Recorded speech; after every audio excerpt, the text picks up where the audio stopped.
sebenarnya saya lebih membela ya kaum rebahan karena dia punya mungkin dia punya corak pikir yang berbeda.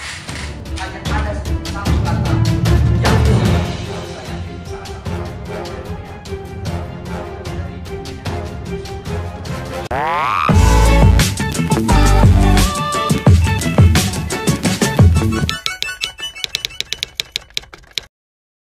potensi yang dimiliki oleh kaum rebahan contohnya apa? ya semacam ada yang gue udah jabarin tadi kan semacam untuk kata produktif itu dia kan seolah-olah kan harus yang punya pemikiran maju, punya setidaknya dalam sehari itu dia meskipun semenit aja gitu ya kan punya aktivitas yang bisa dibilang positif gitu daripada cuma mainin handphone doang daripada yang tapi ya gitu saya lebih membela ya kaum rebahan karena dia punya mungkin dia punya corak pikir yang berbeda yang nggak diketahui sama orang lain gitu. Dia ingin mengatur dirinya sendiri, dia ingin terlepas dari masalah itu dulu gitu. Siapa yang bisa menjamin gitu ketika dia ingin mengembangkan diri, apa yang bisa menjamin dirinya gitu. Seolah ada yang mengatur gitu, seolah sentimental mungkin dari senior, mungkin ini anak ini nggak punya etika, nggak punya potensi, nggak punya ini, ya udah sana biarin aja itu nggak usah diajak. Ini cap buat kaum rebahan. Iya gitu. Jadi akhirnya apa? Dia dilema gitu sebagai kader ya HMI gitu. Dia ingin mengembangkan dirinya gitu. Tetapi demikian ketika misalnya nih diajak nongkrong, tahu rebahan di tongkrongan. Oh enggak. Nggak bisa gitu. Setiap kali kan punya rumah masing-masing kan, jauh kan, iya. Ketika mereka datang nih ke Secret ya, gitu. Ketika mereka datang di Secret, kan sebelum mereka berangkat nih dari rumahnya nih ke Secret, pasti mereka punya ekspektasi dong. Ekspektasinya, gue pengen belajar nih, gue pengen dapat ini. Pas nyampe, tiba-tiba nggak sesuai dengan ekspektasi dia. Gitu. Kira-kira gimana? Apa jadinya? Ya, otomatis dia lebih mudah. Oh gimana, Bu Dennis? Ini dia katakan bahwa ketika segala sesuatu tidak sesuai dengan ekspektasi, apakah rebahan menjadi jalan keluar? Dan apakah rebahan menjadi solusi? Gimana menurut Bung Dennis? Hanya ada satu kata, yang usaha. Oh, iya. Yakin usaha sampai gitu loh. Yeah. Kalau masih hanya sebatas keyakinan, belum menuju ke arah berusaha, bagaimana kalau mau sampai dari ekspektasi yang sudah kau ekspektasikan tadi, Bung Agung, begitu kira-kira. Jadi begini, kalau dikatakan bahwa tadi juga Yakuza yakin usaha sampai. Orang mau yakin, kita berangkat dulu dari himnenya HMI bersyukur dan ikhlas gitu. Kan begitu. Ini udah termasuk orang-orang yang bersyukur belum gitu. Karena orang bersyukur belum gitu. Kadang yang bisa dikatakan itu yang kaum rebahan ini ya. Dari masalah yang tadi, masalah keluarga tadi. Saya sering nih, pribadi ya, sering dapat pertanyaan gini. Gawe di mana, Bung? Udah kerja di mana gitu? Udah kerja belum? Jawabnya rebahan gitu. Oh kan. Kan pribadi gini, saya kan punya cara sendiri gitu. Kerja gitu. Cara sendiri untuk cari kerja. Iya kan begitu kan? Kan punya cara sendiri untuk mencari kerja gitu. Punya cara sendiri untuk mencari kerja atau punya cara sendiri untuk melakukan pekerjaan? Dua konteks yang berbeda. Bisa Yang mana yang ini? Kalau kita apa? Apa punya cara sendiri untuk mencari kerja atau punya cara sendiri untuk melakukan sebuah pekerjaan? Ya, lebih tepatnya gitu. Nah, gimana tuh? Kenapa? Oke, kaum rebahan mempunyai cara sendiri untuk melakukan pekerjaan. Contohnya, yang artinya bermanfaat untuk dirinya, untuk perkembangannya gitu loh, sebagai manusia gitu. Nggak lari dari revolusi 4.0 gitu. Karena pemanfaatan internet sekarang kan sudah luar biasa. Oke, kita masuk ke 4.0 ya kan? Contohnya begini, dulu kader-kader HMI itu kan nggak ngerekrut kader itu manual.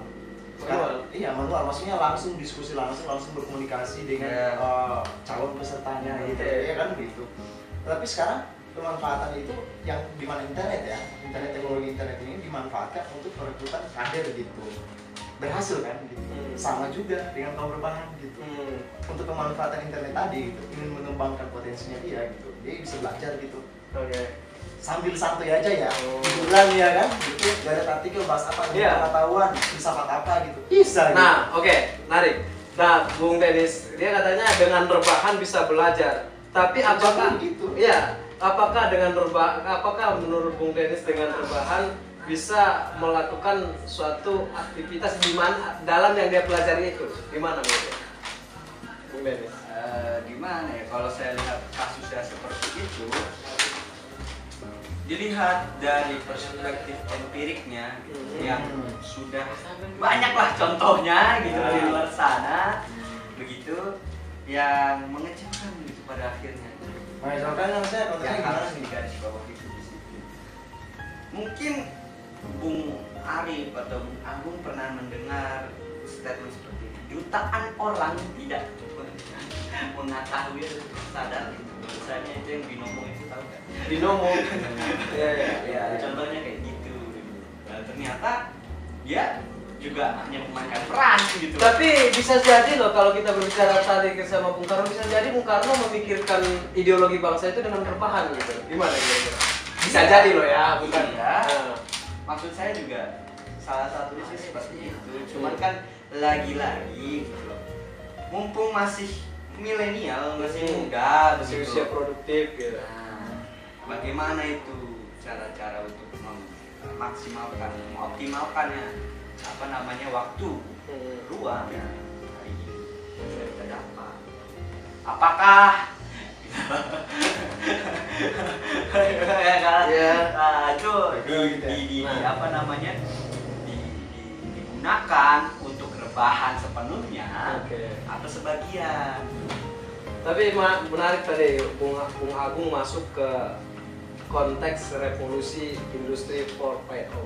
Nah, di mana kita ketahui bahwa di dalam revolusi ini segala sesuatu menjadi lebih mudah gitu kan kira-kira. Nah, ini kan menjadi apa ya, era yang sangat nikmat buat kaum rebahan gitu kan. Ya nggak sih? Apapun bisa dilakukan hanya dengan di rumah sambil rebahan.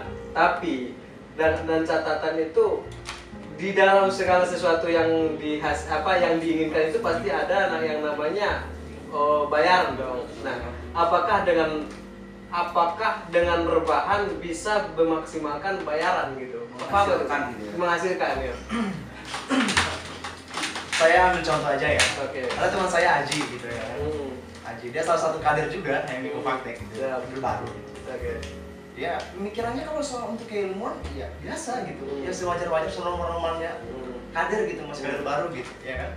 Tetapi ketika gua udah sering ngobrol juga kan bareng sama dia gitu, mungkin dia ada di belakang sini apa gimana gua nggak tahu. Oke. Nah, dia itu udah berpenghasilan gitu. Dia waktu itu gua lagi makan nih kan, gua lagi makan sama dia bareng gitu ya kan. Tiba-tiba ada chat masuk ke dia, masuk saldo lah gitu, gue nggak tahu nominalnya berapa. Oke. Tapi menurut gue itu udah, ini lagi sambil makan, berikutnya lagi kita main PS, saldonya masuk gitu. Gue nanya kerjanya apa, dia bikin survei gitu, dia bikin survei CV, dia bikin CV karena banyak. Oke. Bentar, Bang. Oke. Karena dilihat dari bonus demografi gitu kan, semakin banyaknya kaum muda, semakin banyak generasi milenial, ya, jumlah penduduk yang semakin merajalela, ya kan lowongan pekerja pun belum tentu juga kan banyak gitu, tetapi generasi itu sendiri atau pemuda itu sendiri ingin masuk ke dunia kerja, mereka memanfaatkan itu. Salah satunya tadi pembuatan CV. Iya, gini loh Bung Agung, saya melihat kekeliruan di sini. Karena melihat CV itu tidak bisa dibikin dengan rebahan gitu loh. Nah, ketika begini, maksudnya iya kan tadi kan konteksnya apakah dengan rebahan ya? Dengan rebahan oke. Memang kalau secara kalau kita berbicara tentang dunia internet begitu ya, memang kita bisa menghasilkan uang dengan rebahan, tapi dengan konteks kalau kita terus-menerus setiap hari rebahan gitu kira-kira. Seperti para kaum rebahan tidur, tidur, mandi, rebahan lagi, tidur, mandi, rebahan lagi, makan, rebahan lagi gitu. Jadi seolah-olah hidupnya itu cuma untuk rebahan. Nah, maksud saya di situ apakah kaum rebahan ini akan sebanding dengan tuntutan zaman yang revolusi industri 4.0 ini gitu loh. Apakah mereka akan tersingkirkan atau apakah mereka sanggup untuk menghadapi